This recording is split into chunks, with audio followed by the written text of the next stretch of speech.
Shalom, selamat bergabung di ibadah online Gereja CMC Hesibon pada hari Minggu tanggal 22 Agustus 2021. Kita akan memulai ibadah pada hari ini dengan mengucapkan doa Bapa kami.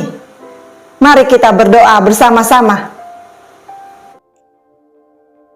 Bapa kami yang di sorga, dikuduskanlah namamu. Datanglah kerajaanmu, jadilah kehendakmu di bumi seperti di sorga. Berikanlah kami pada hari ini makanan kami yang secukupnya, dan ampunilah kami akan kesalahan kami, seperti kami juga mengampuni orang yang bersalah kepada kami. Dan janganlah membawa kami ke dalam pencobaan, tetapi lepaskanlah kami daripada yang jahat. Karena Engkaulah yang empunya kerajaan dan kuasa dan kemuliaan sampai selama-lamanya. Amin. Sebagai lagu pembuka, kita akan menyanyikan lagu Berjalan Bersamamu.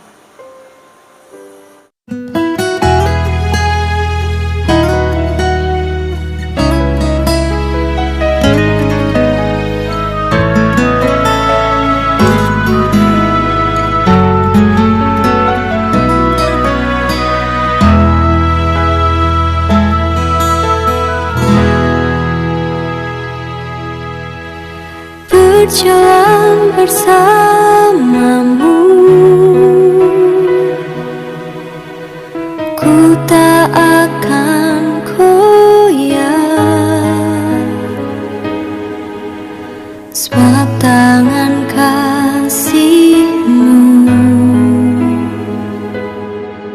tersedia bagi hidupku.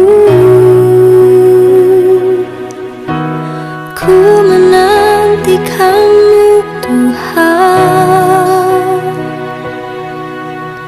ku dapat kekuatan baru. Hanya Kau tempatku berharap, ku tetap percaya padamu. Segalanya bagiku, hanya Yesus yang selalu menolongku, hanya Yesus yang selalu membelaku. Dia selalu ada bersama hidupku.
Tersedia bagi hidupku.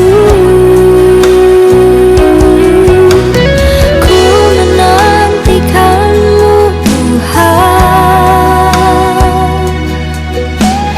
ku dapat kekuatan baru.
kita akan menyanyikan lagu Ampuni Aku Tuhan.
Sebelum kita mendengarkan firman Tuhan, mari kita sama-sama menyanyi lagu Pemilik Hidupku.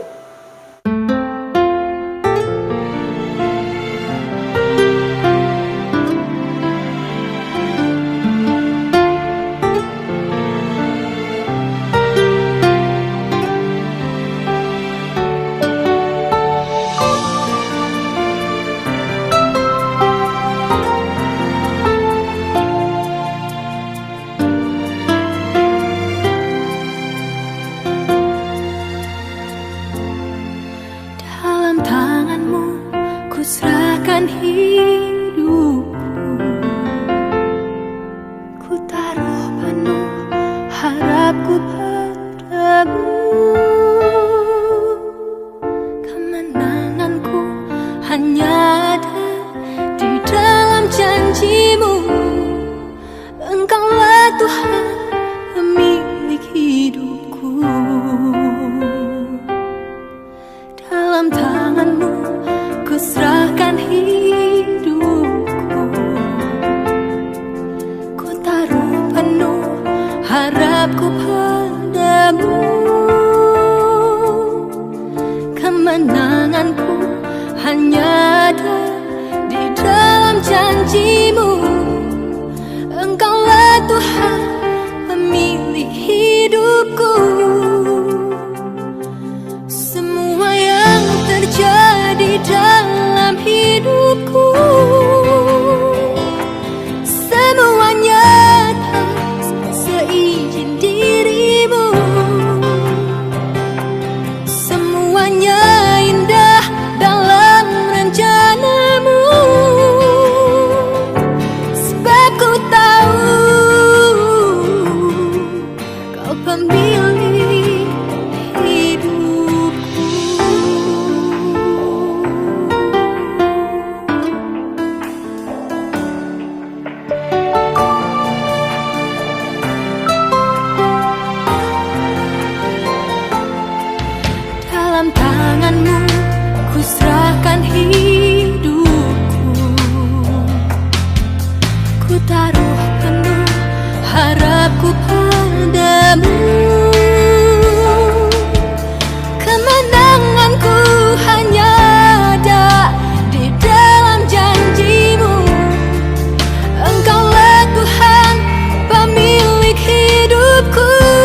Mari kita berdoa untuk pembacaan firman Tuhan. Tuhan, terima kasih untuk kebaikan-Mu yang sungguh indah dalam kehidupan kami. Saat ini biarlah Roh-Mu yang mengurapi setiap kami yang menonton dan mengikuti ibadah secara online saat ini. Biarlah pada saat ini Engkau mengurapi mulut, bibir, lidah hamba-Mu, agar apa yang hamba-Mu akan sampaikan semuanya berdasarkan kehendak-Mu saja, untuk kemuliaan nama Tuhan Yesus Kristus. Amin. Tema khotbah pada hari ini adalah Jalan Tuhan. Jalan Tuhan adalah jalan yang diberikan oleh Tuhan untuk kita lewati sehingga kita bisa sampai di tempat yang Tuhan sudah tetapkan bagi kita. Jalan Tuhan dan rancangan Tuhan adalah dua hal yang berbeda. Tuhan sudah menetapkan kepada kita rancangan-rancangan sejak kita berada dalam kandungan ibu kita. Mari kita baca kitab Yeremia pasal 29 ayat 11.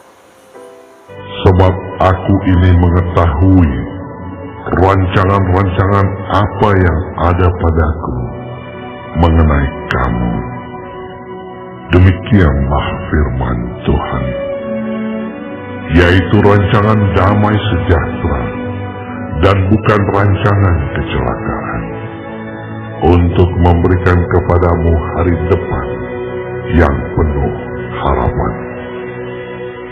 Rancangan-rancangan yang ada pada Tuhan mengenai kehidupan kita adalah rancangan damai sejahtera, bukan rancangan kecelakaan, untuk memberikan kita kehidupan yang penuh harapan. Namun untuk sampai kepada rancangan tersebut, kita harus menempuh atau melewati yang namanya jalan-jalan Tuhan. Hari ini kita akan belajar mengenai jalan-jalan Tuhan. Yang pertama, mari kita baca di kitab Yesaya pasal 55 ayat 9. Seperti tingginya langit dari bumi, demikianlah tingginya jalanku dari jalanmu, dan rancanganku dari rancanganmu. Seperti tingginya langit dari bumi, demikianlah tingginya jalan Tuhan daripada jalan kita. Jadi jalan Tuhan tidak pernah lebih rendah dari jalan kita. Manusia memiliki pikiran yang terbatas. Pikiran Tuhan tidak mudah diselami. Pikiran Tuhan begitu luar biasa. Oleh karena itu, kita harus bisa mengenali jalan-jalan Tuhan. Jangan kita gegabah mengambil jalan kita sendiri. Karena kalau kita mengambil jalan kita sendiri, kita tidak akan pernah sampai kepada tujuan yang Tuhan sudah tetapkan bagi kita. Yang kedua, mari kita baca di kitab Mazmur pasal 18 ayat 31. Adapun Allah, jalannya sempurna, janji Tuhan adalah murni. Dia menjadi perisai bagi semua orang yang berlindung padanya. Yang kedua, jalan Allah itu sempurna. Jadi tidak pernah ada yang namanya jalan Tuhan itu salah atau keliru. Jalan Tuhan itu sempurna. Meskipun secara manusia kita merasa tidak nyaman, kita merasa sangat menderita, atau bahkan hampir mati kalau kita menempuh jalan itu. Tetapi itulah jalan yang bisa membawa kita sampai kepada tujuan yang Tuhan sudah sediakan bagi kita. Ada jalan yang disangka lurus, namun ujung-ujungnya memberikan kebinasaan. Tetapi ada jalan yang sempit, yang sesak, tetapi ujung-ujungnya membuat kita bisa masuk ke dalam sorga. Yang ketiga yang kita harus pahami adalah jalan Tuhan bisa berubah sewaktu-waktu. Mari kita baca firman Tuhan di kitab 2 Samuel pasal 5 ayat 22 sampai 24. Ketika orang Filistin maju sekali lagi dan memencar di lembah Refaim, maka bertanyalah Daud kepada Tuhan, dan ia menjawab, Janganlah maju, tetapi buatlah gerakan lingkaran sampai ke belakang mereka, sehingga engkau dapat menyerang mereka dari jurusan pohon-pohon kertau. Dan bila engkau mendengar bunyi derap langkah di puncak pohon-pohon kertau itu, maka haruslah engkau bertindak cepat, sebab pada waktu itu Tuhan telah keluar berperang di depanmu untuk memukul kalah tentara orang Filistin. Ketika Daud bertanya kepada Tuhan, apakah ia harus maju? Dan Tuhan berkata, jangan maju. Seandainya Daud tidak bertanya kepada Tuhan dan langsung maju seperti biasanya, Daud tidak akan mengalami yang namanya kemenangan. Karena ketika kita mengambil atau memilih jalan kita sendiri yang tidak sesuai dengan jalan Tuhan, Tuhan tidak ada di situ. Tuhan tidak akan menyertai kita karena itu bukan jalannya. Jangan pernah pakai pikiran kita yang lama, pola pikir yang lama, atau jalan yang lama untuk kita menempuh jalan-jalan yang ada di depan kita saat ini. Belum tentu bisa sama. Oleh karena itu kita harus bertanya kepada Tuhan sebelum kita melangkah, sebelum kita mengambil keputusan, agar kita tidak salah jalan, agar kita tidak tersesat. Banyak orang yang merasa dirinya sudah berpengalaman, yang merasa dirinya pandai, sehingga mereka mengambil jalan mereka sendiri tanpa bertanya kepada Tuhan. Dan akibatnya mereka mengalami yang namanya kerugian, kegagalan, bahkan kehilangan damai sejahtera. Bahkan yang lebih parah lagi, kalau mereka akhirnya menuju kebinasaan yang kekal karena salah jalan. Kita harus bisa memahami bagaimana jalan-jalan Tuhan itu, supaya kita tidak mudah disesatkan, supaya kita tidak mengalami yang namanya kebinasaan yang kekal karena tidak mengenal jalan-jalan Tuhan. Kita akan pelajari bagaimana supaya kita bisa melewati jalan Tuhan. Yang pertama, kita harus yang namanya menyangkal diri dan memikul salib pada saat kita melewati jalan Tuhan. Kita tidak bisa melakukan dengan hawa nafsu kita, dengan perbuatan-perbuatan daging kita, tetapi kita harus bisa menyangkal diri dan memikul salib. Pada saat kita menyangkal diri dan memikul salib, pasti ada yang namanya penderitaan, pasti ada yang namanya rasa sakit. Kita mungkin dicemooh, mungkin dihina, mungkin ditolak, bahkan dianggap tidak ada. Tetapi tetaplah kita menempuh jalan Tuhan. Mungkin kita akan mengalami yang namanya air mata. Kita akan mengalami yang namanya ditinggalkan atau disalah mengerti orang lain. Tetapi tetaplah berada di jalan Tuhan. Jangan pernah berhenti, apalagi kembali. Jangan pernah kita keluar daripada jalan Tuhan.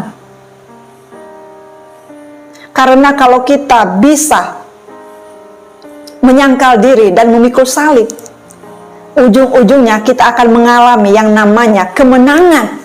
Karena Tuhan yang menyertai kita.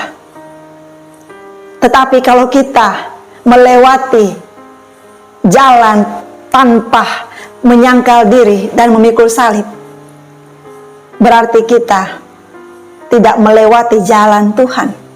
Jalan yang hanya ingin kita merasakan kesenangan duniawi, yang ingin membuat kita dipuji banyak orang, yang ingin membuat kita meninggalkan kebenaran. Itu bukan jalan Tuhan, tetapi jalan menuju kebinasaan. Karena segala sesuatu yang bertentangan dengan kebenaran firman Tuhan akan membawa kita kepada kebinasaan yang kekal di neraka. Yang kedua, kita harus melewati jalan Tuhan dengan ketaatan penuh. Jangan kita taat setengah-setengah. Kita akan rugi. Pada saat kita taat melewati jalan Tuhan, kita akan melihat di ujung perjalanan itu kita akan mencapai garis akhir. Kita akan melihat bagaimana Tuhan sudah menyediakan tempat yang membuat kita merasa damai sejahtera dan memiliki masa depan yang penuh harapan. Kalau kita taat melewati jalan yang Tuhan berikan kepada kita. Kita akan belajar dari kehidupan Yusuf, bagaimana ia melewati jalan Tuhan. Yang pertama, Tuhan memberikan rancangan yang begitu indah pada Yusuf melalui mimpi-mimpinya. Mari kita baca firman Tuhan di kitab Kejadian pasal 37 ayat 5 sampai 11. Pada suatu kali bermimpilah Yusuf, lalu mimpinya itu diceritakannya kepada saudara-saudaranya. Sebab itulah mereka lebih benci lagi kepadanya. Karena katanya kepada mereka, Coba, dengarkan mimpi yang kumimpikan ini. Tampak kita sedang di ladang, mengikat berkas-berkas gandum.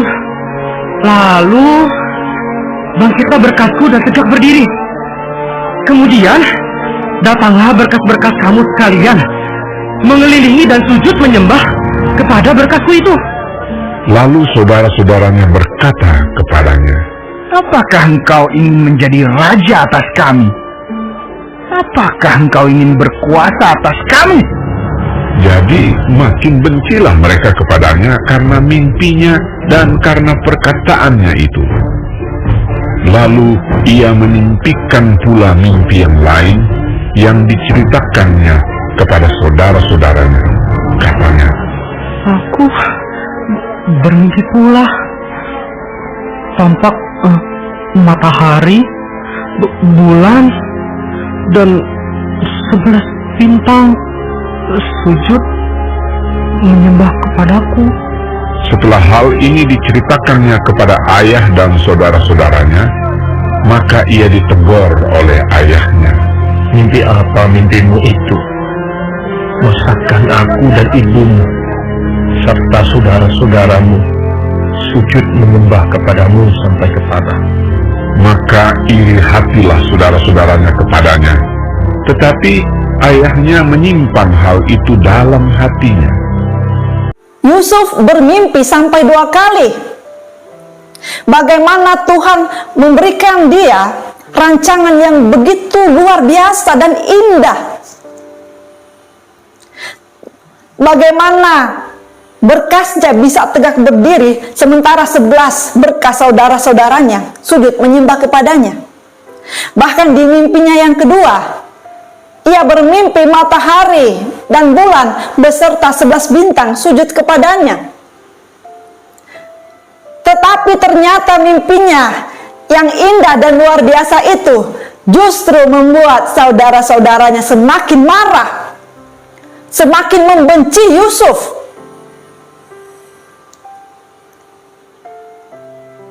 Ketika Tuhan memberikan rancangan yang luar biasa kepada Yusuf, Tuhan juga memberikan jalan-jalan yang harus ditempuh oleh Yusuf untuk bisa mendapatkan apa yang Tuhan sudah rancangkan dalam kehidupannya. Jalan-jalan yang Tuhan berikan kepada Yusuf tidak seindah seperti mimpi-mimpinya. Jalan yang diberikan Tuhan kepada Yusuf yang pertama adalah Yusuf mau dibunuh oleh saudara-saudaranya. Yusuf mau dilenyapkan oleh saudara-saudaranya. Bagaimana iblis berusaha menggagalkan rencana Tuhan dalam kehidupan Yusuf melalui saudara-saudaranya sendiri. Mereka ingin menghabisi Yusuf. Tetapi ketika Yusuf berada dalam rancangan Tuhan dan Yusuf mengikuti jalan yang diberikan oleh Tuhan, iblis tidak bisa berbuat apa-apa karena rencana Tuhan tidak pernah gagal. Yusuf kemudian dilemparkan ke sebuah sumur yang tidak berair di tengah-tengah padang gurun. Luar biasa penderitaan yang dialami oleh Yusuf. Di tengah teriknya matahari, ia pasti merasa kehausan karena ia berada di bawah, di sumur yang kering yang tidak berair, yang ada di tengah-tengah padang gurun. Luar biasa bagaimana ia harus menahan sengatan matahari yang begitu membakar tubuhnya. Ketika terlihat sepertinya Yusuf tidak bisa ditolong oleh saudara-saudaranya, orang-orang yang dekat dengan Yusuf, tetapi jalan Tuhan sungguh luar biasa. Tuhan memakai orang Ismail, para kafilah yang biasanya berdagang di Mesir. Akhirnya saudara-saudara Yusuf pun menjual Yusuf. Mereka mendapatkan uang dengan menjual Yusuf. Yusuf yang biasanya anak yang sangat dikasihi oleh ayahnya, anak yang sangat dimanja, dalam waktu yang begitu singkat ia dijual sebagai seorang budak. Segala kenikmatan yang dulu pernah ia rasakan, yang ia alami, tiba-tiba berubah drastis. Saat itu ia menjadi seorang budak yang tidak memiliki yang namanya kesenangan seperti saat ia berada di rumah ayahnya. Tidak sampai di situ, bahkan Yusuf pun kemudian dijual kembali oleh pedagang tersebut kepada Potifar. Potifar pun mempekerjakan Yusuf sebagai budak. Jalan Tuhan tidak pernah bisa kita mengerti. Kita tidak bisa mengetahui bagaimana sebenarnya hari-hari Yusuf selanjutnya sebagai budak. Yusuf juga tidak mengerti mengapa ia harus menjadi budak. Padahal beberapa waktu yang lalu ia mendapatkan mimpi yang sangat indah. Namun kenyataannya saat itu ia adalah seorang budak yang harus bekerja. Bekerja yang sangat berat. Bagaimana seorang anak yang sangat manja harus bekerja. Pekerjaan-pekerjaan yang pastinya tidak ringan. Bagaimana tangan Tuhan yang luar biasa memampukan Yusuf bisa bekerja. Bahkan karena Yusuf bekerja dengan sebaik-baiknya dan ia adalah seorang yang cakap, Potifar pun menaikkan kedudukannya. Akhirnya ia mendapat posisi sebagai orang yang sangat dipercayai oleh Potifar. Luar biasa bagaimana seorang budak bisa menjadi kepercayaan Potifar. Dan kalau kita melihat posisinya sudah menjadi orang kepercayaan, tentu kehidupannya lebih enak. Mungkin Yusuf merasa inilah posisi yang terbaik baginya, menjadi orang kepercayaan Potifar. Banyak hal dipercayakan kepadanya, sehingga tentu kehidupannya menjadi jauh lebih baik dibanding waktu ia masih menjadi budak. Tetapi di saat Yusuf sudah merasa ia berada di posisi terbaik dalam hidupnya, Tuhan justru merasa tidak puas karena jalan Tuhan lebih tinggi daripada rancangan manusia. Yusuf tidak tahu bahwa rancangan Tuhan itu jauh lebih tinggi daripada apa yang ia pikirkan. Sehingga dalam kenyamanannya, dalam posisi yang sudah cukup bagus, Yusuf pun kembali harus menempuh jalan Tuhan yang tidak pernah ia bayangkan. Ia harus mengalami ujian, digoda oleh istri Potifar. Namun Yusuf lebih memilih untuk tetap berada di jalan Tuhan dengan menjaga kekudusan hidupnya. Ia lari dari istri Potifar. Meskipun resikonya ia akhirnya difitnah dan dijebloskan ke dalam penjara. Secara manusia tentu Yusuf bisa protes. Ia sudah melakukan hal yang benar, tetapi kenapa ia harus masuk ke dalam penjara? Tetapi itulah jalan Tuhan. Di saat kita mengalami penderitaan karena melakukan kebenaran, kita akan beroleh yang namanya kasih karunia Tuhan.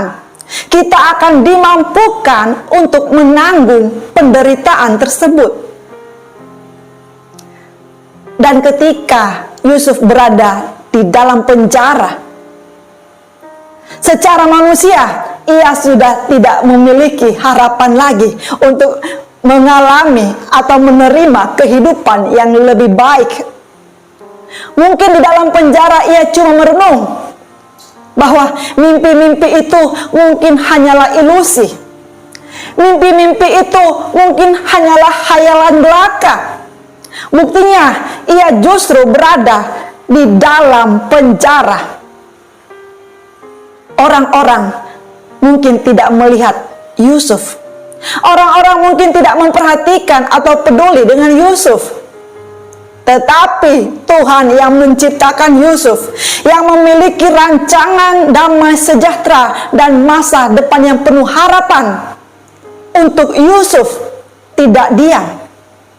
Tuhan selalu punya jalan untuk membuat rancangannya berhasil. Melalui juru minuman dan juru roti raja yang dijebloskan ke dalam penjara, Yusuf mendapat kesempatan untuk bisa mengartikan mimpi-mimpi mereka.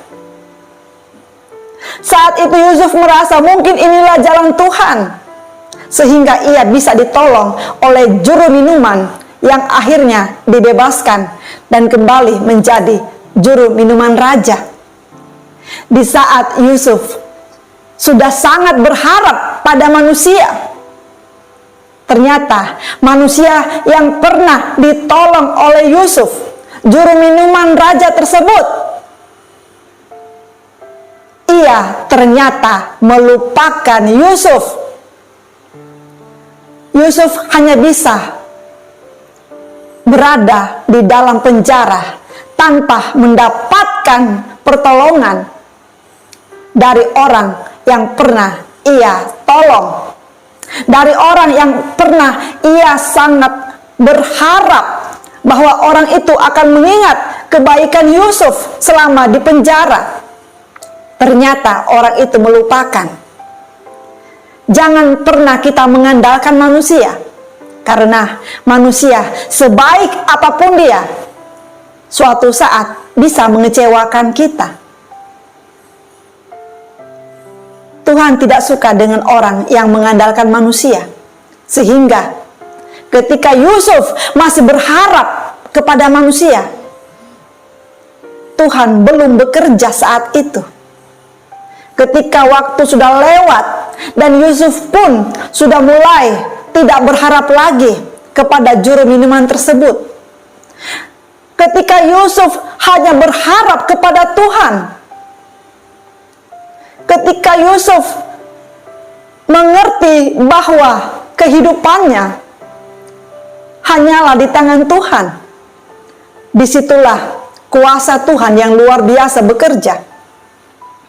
Melalui mimpi Firaun, Tuhan memberikan jalan untuk Yusuf bisa keluar dari penjara. Ketika Raja Firaun bermimpi, tidak ada satupun orang di istana, bahkan di seluruh Mesir, yang bisa mengartikan mimpi Raja Firaun tersebut. Dan pada saat itulah juru minuman itu tiba-tiba teringat kepada Yusuf. Luar biasa. Ketika Yusuf tidak mengingat juru minuman raja tersebut lagi, justru juru minuman ini malah mengingat Yusuf. Luar biasa kalau kita mengenali jalan-jalan Tuhan. Tuhan memberikan jalan bagaimana Yusuf bisa bertemu dengan Firaun melalui juru minuman raja ini. Dan kesempatan itu pun tiba ketika Firaun menyuruh memanggil orang bertemu dengan Yusuf dan meminta Yusuf datang ke istana menghadap Raja Firaun untuk mengartikan mimpi raja. Disitulah ada yang namanya Kairos Tuhan. Waktu perkenanan Tuhan, Tuhan memberikan hikmat yang luar biasa kepada Yusuf untuk mengartikan mimpi Firaun. Dan pada saat itu jugalah Firaun memberikan Yusuf posisi menjadi orang kedua di tanah Mesir. Luar biasa cara Tuhan. Jalan Tuhan tidak mudah kita selami. Terlalu sulit kita selami. Jalan Tuhan lebih tinggi daripada jalan kita. Karena jalan Tuhan adalah jalan yang sempurna. Bagaimana dengan hidup kita? Apakah kita merasa tidak ada yang bisa menolong kita? Ingatlah, masih ada Tuhan yang memiliki rancangan damai sejahtera dan masa depan yang penuh harapan bagi kita yang berharap dan mengasihinya. Tempuhlah jalan Tuhan. Jangan kita memaksa untuk berjalan di jalan kita sendiri, karena kita pasti akan kecewa. Meskipun jalan Tuhan itu terasa sempit, terasa tidak enak, membuat kita seperti tersiksa, tetap tempuhlah jalan Tuhan, karena ujung-ujungnya kita akan tiba di tempat yang Tuhan sudah sediakan, di mana kita akan mengalami yang namanya damai sejahtera dan masa depan yang penuh harapan. Tuhan tidak akan pernah salah. Tuhan tidak akan pernah meninggalkan kita kalau kita berada di jalan Tuhan. Oleh karena itu, pada saat ini, ketika ada banyak jalan di depan kita, mintalah agar Tuhan menuntun kita untuk berjalan di jalan Tuhan. Seberat apapun masalah yang kita alami, sebesar apapun tantangan yang kita hadapi, kalau kita tetap berada di jalan Tuhan, kita akan mengalami kemenangan yang sesungguhnya. Tuhan Yesus menyertai dan mengasihi kita. Amin. Sebelum kita berdoa syafaat, mari kita menyanyikan lagu Jalanmu Tak Terselami.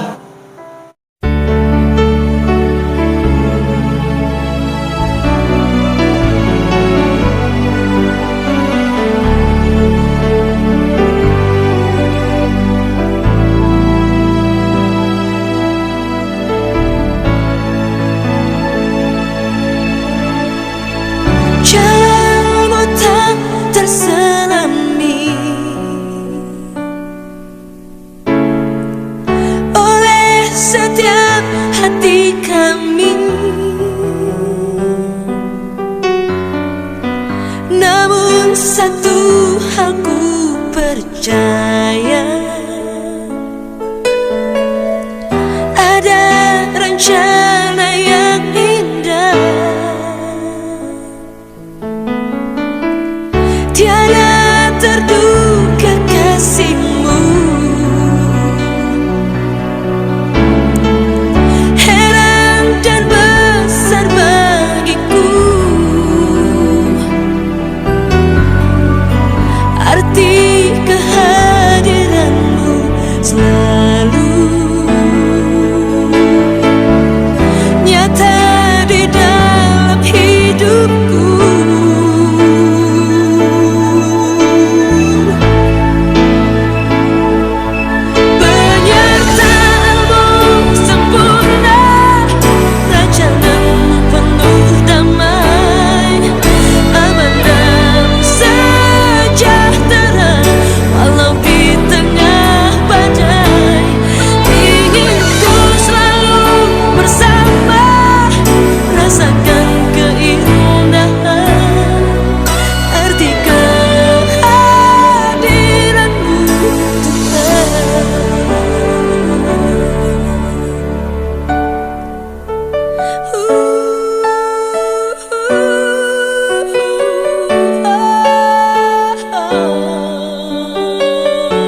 Mari kita berdoa syafaat. Tuhan, Engkau yang tahu pribadi setiap kami yang mengikuti ibadah online saat ini. Engkau menyadari bagaimana kami saat ini mengalami masa-masa yang sangat sulit. Bangsa dan negara kami saat ini membutuhkan belas kasihan-Mu ya Tuhan. Kami butuh Engkau ya Tuhan Yesus untuk menolong kami, untuk memulihkan keadaan bangsa kami. Ampuni setiap dosa-dosa kami, dosa-dosa pemerintah-pemerintah kami, dosa-dosa orang-orang yang seharusnya mengambil keputusan untuk kepentingan bangsa dan negara, namun mereka menyelewengkan kekuasaan mereka untuk kepentingan pribadi ataupun golongan mereka saja. Biarlah belas kasihan-Mu memenuhi bangsa kami ya Tuhan. Sebab hanya kepadamu lah kami mau berseru dan meminta pertolongan. Sebab pertolongan yang sesungguhnya hanya berasal dari-Mu. Kami tahu kami tidak sanggup untuk mengubah keadaan ini selain Engkau sendiri yang bekerja dengan cara-Mu yang ajaib untuk bisa mengubah keadaan bangsa kami ini Tuhan. Selamatkan bangsa kami ini. Jangan sampai banyak orang menuju kebinasaan karena salah melangkah, karena mereka salah jalan.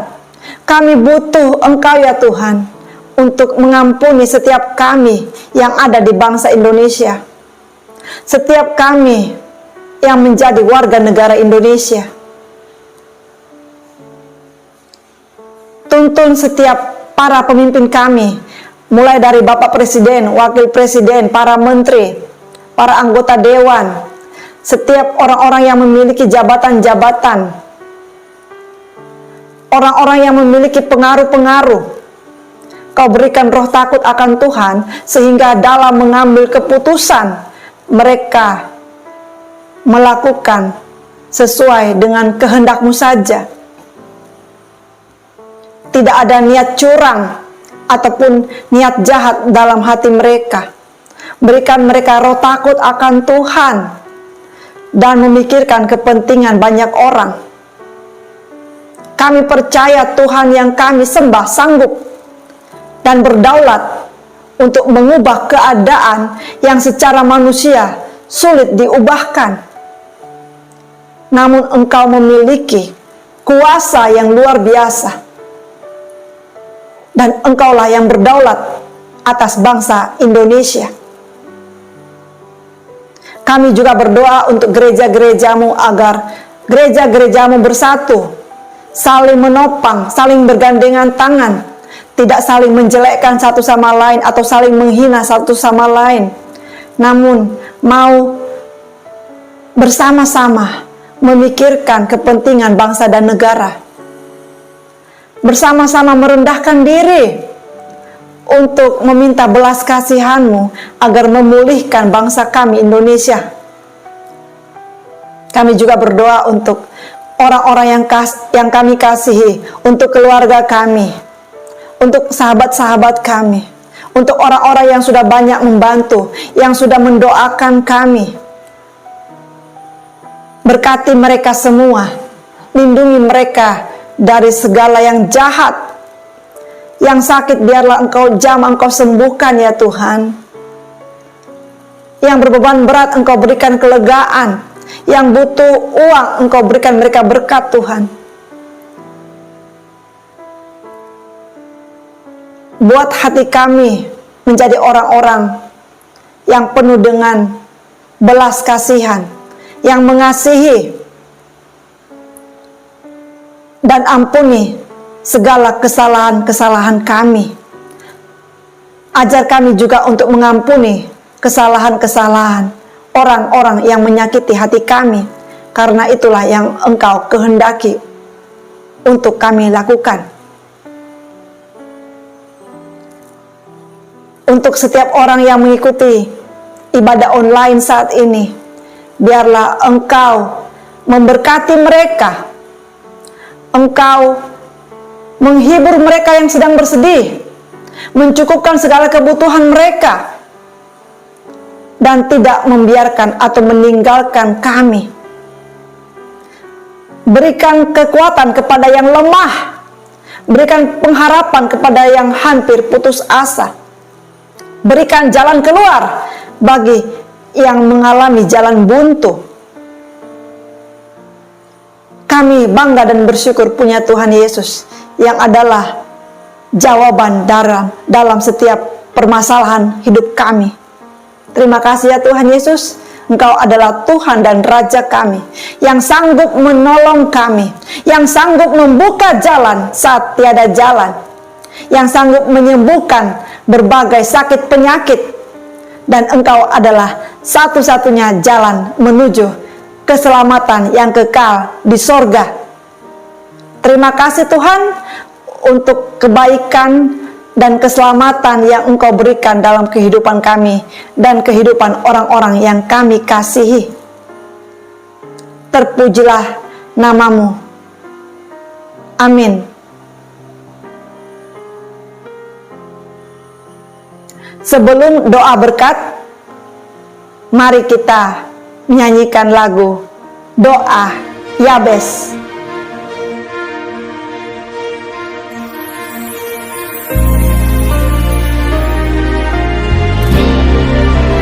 Kiranya Engkau memberkati aku berlimpah-limpah dan memperluas daerah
berdoa.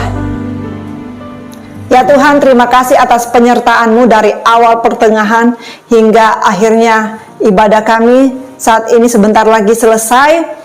Kami percaya firman yang kami dengarkan tidak akan sia-sia, namun akan menuntun kami melewati jalan-jalan yang Engkau berikan dengan tetap berpegang pada kebenaran firman-Mu. Sebab kami tahu, kalau kami menempuh jalan Tuhan, ujung-ujungnya kami akan tiba di tempat yang Engkau sudah sediakan bagi kami, yaitu tempat yang penuh dengan damai sejahtera dan masa depan yang penuh harapan. Saat ini kami mau menerima berkat Tuhan. Tuhan memberkati dan melindungi Engkau. Tuhan menyinari engkau dengan wajah-Nya dan memberikan engkau kasih karunia. Tuhan menghadapkan wajah-Nya kepadamu dan memberikan engkau damai sejahtera mulai saat ini sampai selama-lamanya. Amin. Ibadah kita telah selesai. Sampai jumpa minggu depan. Tuhan Yesus memberkati kita semua. Amin.